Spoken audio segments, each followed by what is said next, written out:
A very good morning, students. Next question. A solid sphere rolls down two different inclined planes of the same heights but different angles of inclination. हमें ये A, B और C part calculate करना है. Will it reach the bottom with the same speed? And will it take the longer to roll down? If so, which one and why? Okay. So hope आपने question उतार लिए होंगे. अब यहाँ पे देखिए ये क्वेश्चन क्या बोल रहा है. ये मैंने दो इंक्लाइंड प्लेन बना के रखे हैं and both have the same Heights.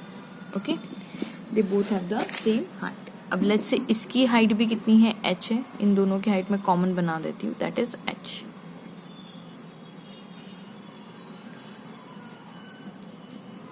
Okay, अब ए पार्ट में आप देखिए कि हमें ये पूछा हुआ है will it reach the bottom with the same speed. अगर मैं इसको रोल करवाऊं, यानी ये ऐसे रोल करते हुए जा रही है और ये यहाँ पे ऐसे रोल करते हुए जा रही है, सेम मास है, एक ही बॉडी है, एक ही बॉल है, solid spheres roll down to incline planes. बस सेम सब कुछ सेम है, मास सेम, बॉल सेम, सब कुछ A to Z सेम. अब इसको जब रोल करवाएंगे तो यहाँ पे रोल करते करते आएगी, करेक्ट. ऐसे ये रोल करते करते थोड़ा यहाँ पे आता है, मैं बड़ा बना लेती हूँ. आई हैव सम वर्क, है ना. हम लोग यहाँ पे इसका कुछ करेंगे. अब आई यहाँ पे बॉटम तक आएगी है और ये भी ऐसे ही बॉटम तक आएगी. तो क्या इसकी स्पीड सेम होगी? दोनों के दोनों ये जो बॉल्स है क्या ग्राउंड पे पहुंचेगी, वो भी सेम होगी इनकी स्पीड? तो हम चेक कर लेते हैं. देखिए हमें पता है ये जो हाइट पे ये बॉल रखी गई है, तो इस हाइट पे इनके पास एक एनर्जी है जिसको हम नाम देंगे potential energy, which is equals to mgh.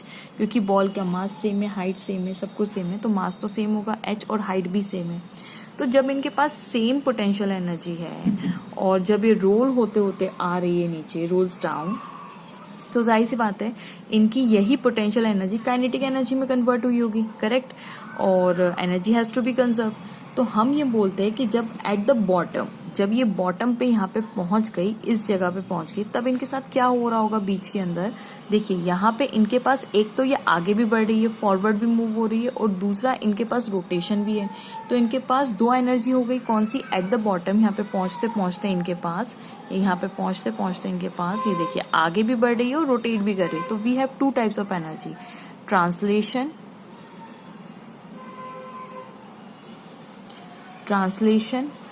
Energy plus rotational energy.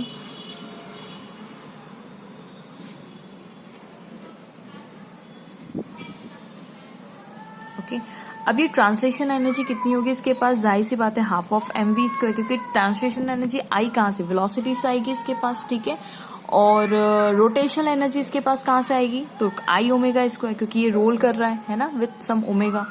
तो half, that is half of I, mass की जगह खाली में मोमेंट ऑफ इनर्शिया लगाना है, that is half of I omega square, correct. और ये किसके बराबर होना चाहिए? टोटल पोटेंशियल एनर्जी, क्योंकि पोटेंशियल एनर्जी ही इसी में कन्वर्ट हुई है, करेक्ट. अब अगर मैं इसको सॉल्व करूं यहाँ पे, अच्छा क्योंकि ये सॉलिड स्फीयर है, अबाउट द सेंटर, सेंटर के about moment of inertia, centre के अबाउट मोमेंट ऑफ इनर्शिया कितना होता है? 2/5 m r स्क्वायर. आर क्या है? इसकी रेडियस है. This is equals to r. Okay, तो r इसकी हो गई तो 2/5 mr स्क्वायर.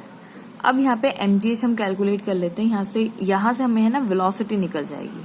ओके, तो मास और मास, एक मिनट रुक जाइए. mgh is equals to half of mv square plus half of I की जगह मैं लिख देती हूँ 2/5 mr square into omega square, correct. अब सब जगह से मास और मास को कैंसिल कर दीजिए, ठीक है. अब हमें v की वैल्यू निकालनी है, तो gh, और ये 2 से 2 गया, ठीक है. ये gh यहाँ पे आ गया. यहाँ पे अगर आएंगे हम लोग तो -5 r स्क्वायर ओमेगा स्क्वायर. तो देखिए 1/5 r स्क्वायर ओमेगा स्क्वायर इधर आ जाएगा, that will be equals to half of v square, correct. अगर आप यहाँ पे 2 का मल्टीप्लाई कर देते हैं तो 2gh minus 2/5 r square omega square which is equals to v square. Okay, अब एक यहाँ पे हम जानते हैं एक बात कि जो v क्योंकि ये प्योर रोटेशन हो रहा है ना, वी आर एज्यूमिंग कि ये प्योर रोटेशन हो रहा है। अगर प्योर रोटेशन की कंडीशन में हम ये मानते हैं कि v किसके बराबर होता है, v is equals to R omega के बराबर होता है, करेक्ट। तो ये आर स्क्वायर ओमेगा स्क्वायर, तो इसके ऊपर स्क्वायर स्क्वायर कर दे तो v स्क्वायर हो जाएगा क्या, बिल्कुल सही है। तो 2gh minus 2/5 v square which is equals to v square. अब 2gh इज इक्वल्स टू, अगर मैं इसको इधर लेके आऊं तो प्लस 2/5 v स्क्वायर, और ये हो जाएगा 5 और 2 7 v square divided by 7 which is equals to 2gh। अब हम थोड़ा सा इसको इधर उधर करते हैं तो ये यहाँ पे आ जाएगा 10gh divided by 7 which is equals to v square, और अगर इसका मैं अंडर रूट ले लूँ तो 10gh divided by 7 which is equals to v, correct. अब आप मुझे बताइए जिस वेलोसिटी से ये नीचे आ रहा है, कौन सी उन्होंने velocity, will the velocity same speed. तो मुझे बताइए ये जो वेलोसिटी से नीचे आ रहा है ये किस पे डिपेंड कर रही है, ये डिपेंड कर रही है जी पे विच इज कांस्टेंट, हाइट पे विच इज कांस्टेंट, 10 और 7 तो ऑलरेडी कांस्टेंट है। मतलब क्या ये इस बात पे डिपेंड करे क्योंकि इन दोनों के एंगल ऑफ इंक्लिनेशन अलग अलग है, ये थोड़ा सा ज्यादा स्टीप है और ये बिल्कुल भी स्टिप नहीं है, ठीक है। तो θ1 एंड θ2 अलग अलग है दोनों के केस के अंदर। तो क्या इस बात पे डिपेंड कर रही है कि θ1 और θ2 पे, नहीं, वो सिर्फ डिपेंड कर रही है हाइट पे और जी पे विच बोथ आर कांस्टेंट। तो हेंस जिस रफ्तार से ये लोग नीचे आ रहे हैं, वेलोसिटी से नीचे आ रहे हैं, वेलोसिटी इज सेम, यानी स्पीड दोनों की कैसी रहेगी, सेम रहेगी, ओके। अब हम आते हैं बी पार्ट के ऊपर। बी पार्ट उन्होंने पूछा है will it take longer to roll down one plane than the other. अब इन्होंने सीधा सीधा हमसे टाइम पूछ के रखा हुआ है, ठीक है। तो हम ये मान रहे हैं यहाँ पे कि रोलिंग विदाउट स्लीपिंग हो रही है। अब रोलिंग विदाउट स्लीपिंग का स्टूडेंट्स मीनिंग ये होता है कि जब आप यहाँ पे देखिए, मैं एक फिगर बनाती हूँ, ये एक बॉडी रोल हो रही है, तो ऐसा नहीं कि इस पॉइंट पे इसका बॉडी अगर आगे जा रही है तो ऐसा नहीं कि यहाँ पे फ्रिक्शन नहीं लग रहा होगा, फ्रिक्शन हो रहा होगा। लेकिन होता क्या है, जब रोलिंग विदाउट स्लीपिंग का मतलब है कि बॉडी हम प्योर रोल मान के चलते हैं कि जो ये पॉइंट है, इस पॉइंट के रिस्पेक्ट में ये बॉल जो है ये मूव कर रही है, लेकिन इस पॉइंट पे यहाँ पे इसकी वेलोसिटी 0 है with respect to the ball. उसको हम रोलिंग या प्योर रोल बोलते हैं ना, रोलिंग विदाउट स्लीपिंग, कि जब ये बॉडी रोल कर रही है तो इस पॉइंट की वेलोसिटी बिल्कुल 0 है। और जब ऐसी कंडीशन होती है तब हम एक कंसेप्ट लगा सकते हैं जिसको बोलते हैं इंस्टेंटेनियस मोमेंट ऑफ इनर्शिया का कंसेप्ट, जो मैं अभी आपको समझाने वाली हूँ, ठीक है। तो हम बी पार्ट पे आते हैं। बी पार्ट क्या बोल रहा है, रोलिंग विदाउट स्लीपिंग है। तो यहाँ पे फिगर ध्यान से देखिए, है ना। यहाँ पे अगर हम तोड़ेंगे इसको, if you break down it, I require different pen. यहाँ पे अगर आप देखेंगे तो इस बॉडी का जो mg लग रहा है वो यहाँ लग रहा है, this is the mg, correct. और यहाँ पे अगर आप देखेंगे तो it's mg sine theta, sorry mg cos theta. और यहाँ पे अगर आप देखेंगे तो mg sine theta, correct. If this is θ1 then this is θ1 and this is θ1, okay. अब यहाँ के लिए अगर मैं वही चीज तोड़ूंगी तो θ2 इसे मैं जनरल थीटा की बात कर रही हूँ, ओके। अपन θ1 की बात नहीं करते, अपन जनरल थीटा की बात कर लेते हैं, ओके। वरना यहाँ के लिए मुझे डायग्राम फिर यहाँ पे mg साइन θ2 हो जाएगा, यहाँ पे mg साइन थीटा, तो मैं एक जनरलाइज थीटा की बात कर रही हूँ, ओके। अब ऐसी कंडीशन में यहाँ पे एक रिएक्शन फोर्स भी लगेगा जो ठीक इसके ऑपोजिट होगा, तो that is equals to R, correct. अब मैं इस पॉइंट, ये पॉइंट को मैं नाम दे देती हूँ, let's say this is my point A, this is my point A. मुझे इंस्टेंटेनियस का मतलब है मुझे सिर्फ इसी पॉइंट पे, उस इंस्टेंट पे मोमेंट ऑफ इनर्शिया निकालना है, ठीक है। सिर्फ इस, अब ये बॉडी भले आगे जा रही है तो मैं इस इंस्टेंट पे इसका मोमेंट ऑफ इनर्शिया पता करना चाहती हूँ।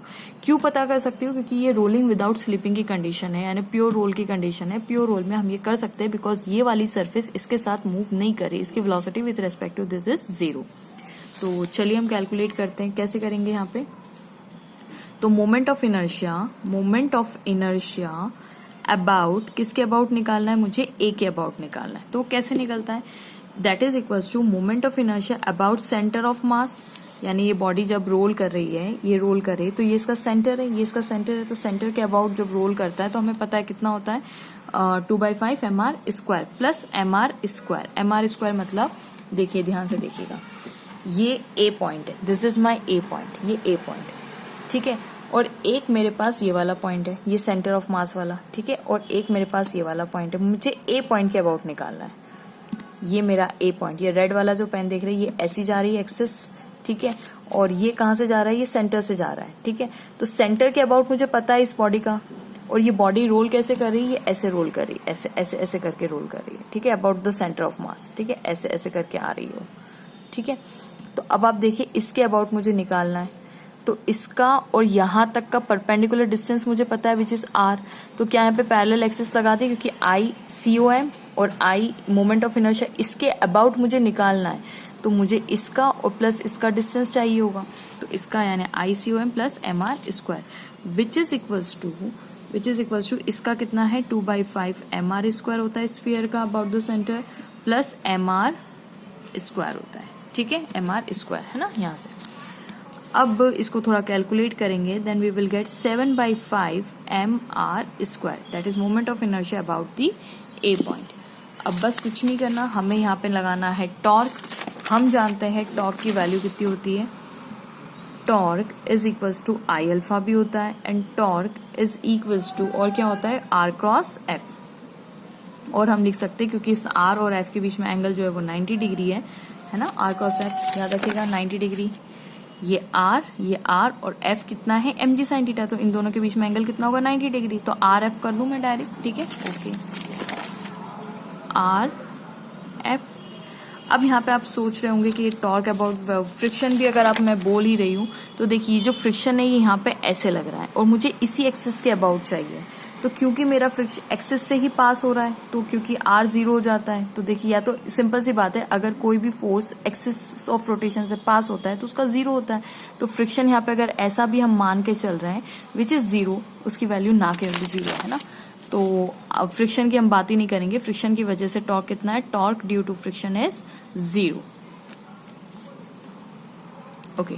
तो अब ये दोनों को हम इक्वेट कर देते हैं, that is I alpha is equals to RF कर देते हैं यहाँ पे।